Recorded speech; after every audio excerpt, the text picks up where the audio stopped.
လုံးညီညွတ်မှုမပြိုကွဲရေးနဲ့အချုပ်ချာအာဏာတည်တံ့ခိုင်မြဲရေးဟူသည့်ဒို့တာဝန်အရေးသုံးပါးကိုထိမ့်သိမ်းဆောက်ရှောက်ရန်တာဝန်ရှိကြသဖြင့်ရင်းတာဝန်များကိုထမ်းဆောင်ရန်အတွက်စစ်ပညာသင်ကြားရန်နဲ့နိုင်ငံတော်ကာကွယ်ရေးအတွက်စစ်မှုထမ်းဆောင်နိုင်ရန်ရည်ရွယ်ပြီးပြည်သူစစ်မှုထမ်းတဲ့အမတ်စဉ်16ကိုတိုင်းဒေသကြီးနဲ့ပြည်내အသီးသီးမှာအောင်မြင်စွာဖွင့်လှစ်သင်ကြားပေးလျက်ရှိပါတယ်။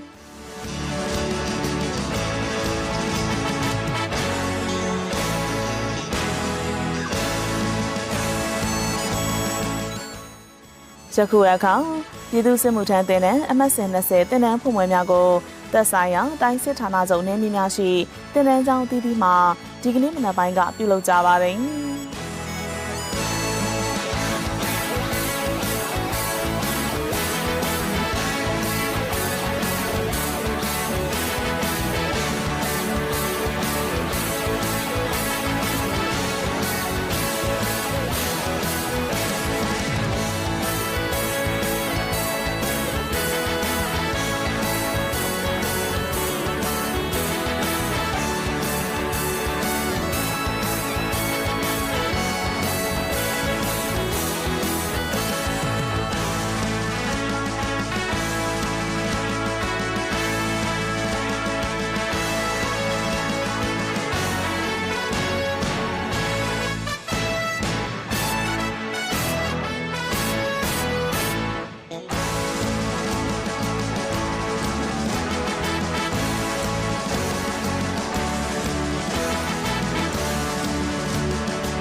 တင်နန်းဖွင့်ပွဲများအပြီးမှာ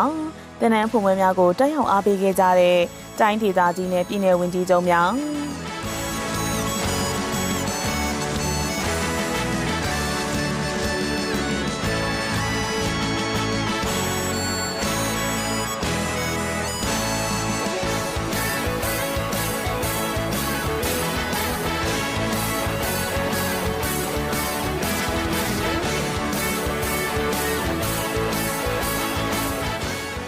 တိုင်းမှုများနဲ့တာဝန်ရှိသူများက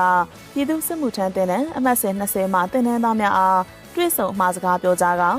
ဂုဏ်ပြုချင်းမြင့်ဝင်များနဲ့အသုံးဆောင်ပစ္စည်းများပေးအပ်ပြီးလိုက်လံနှုတ်ဆက်အားပေးစကားပြောကြားကြပါတယ်။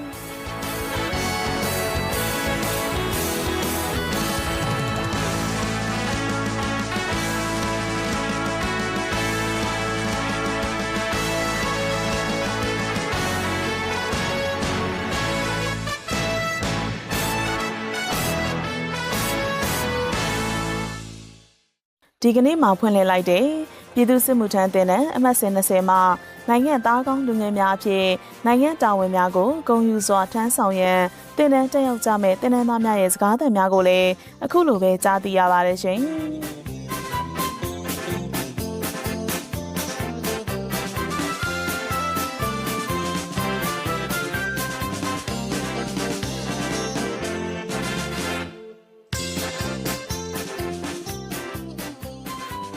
ကျွန်တော်လည်းနိုင်ငံသားတယောက်အနေနဲ့နိုင်ငံတော်ရဲ့တာဝန်ခြေပြောင်းထမ်းဆောင်ရမယ်လို့ခံယူချက်နဲ့ပေါ့ဒါလည်းတက်ရောက်ခြင်းဖြစ်ပါတယ်ကျွန်တော်ကတော့ဒီပညာတွေကိုအဆုံးထိတက်အောင်လို့စ조사တင်ယူမယ်လို့ပဲခံယူထားပါတယ်တင်ထဲမှာတင်ပေးလိုက်တဲ့တင်ခန်းစာတွေကိုကောင်းကောင်းအသုံးချပြီးတော့နိုင်ငံတော်အတွက်တာဝန်ထမ်းဆောင်တော့မယ်လို့ခံယူထားပါတယ်ခင်ဗျကျွန်တော်နိုင်ငံသားဖြစ်တဲ့အတွက်နိုင်ငံသားတိုင်းမှာပြဋ္ဌာန်းတဲ့ဥပဒေကိုအညီဆောင်ရွက်ရမယ်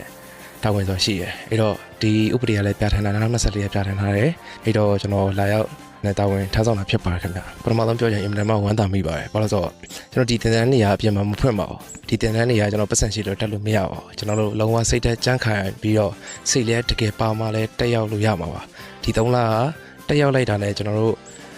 အစအအရာအဖက်ဖက်ကနေပြီးတော့ကျိုးပြူပြီးတော့ကူညီဝါမှာဖြစ်ပါတယ်ကျွန်တော်တို့ပြီးတော့ကျွန်တော်အမြဲတမ်းဝမ်းသာမိပါတယ်စီကန်းနဲ့ညီသွားတာရှိရယ်ကျွန်တော်စီကန်းနေလိုက်နိုင်ကျွန်တော်တို့ယောက်ျားကောင်းပီတာဟွာပေါ့ကျွန်တော်ကိုယ်တိုင်လည်းဆန္ဒနဲ့တပြေးညီလာရောက်တက်လာဖြစ်တဲ့အတွက်တာဝန်ထမ်းဆောင်ခြင်းမရှိသေးတဲ့ညီကိုတွေတကယ်ချင်းတွေကိုလည်းလာရောက်တက်ဖို့ဖိတ်ခေါ်ပါတယ်အဆင်ပြေသွားမှာပါလို့ကျွန်တော်ယောက်ျားကြီးပါပဲတော့တင်တန်းတက်ပြီးသွားတဲ့ချိန်ကျရင်လည်းကျွန်တော်ကြားမဲ့တရင်ပဲတရင်လည်းတော့မသိဘူးဗျာကျွန်တော်ရထားတဲ့ engineering ဖွဲ့နဲ့အဲ့တက်မှာကျွန်တော်အကျိုးပြုပြီးတော့တာဝန်ထမ်းဆောင်မှာဖြစ်ပါတယ်ခင်ဗျ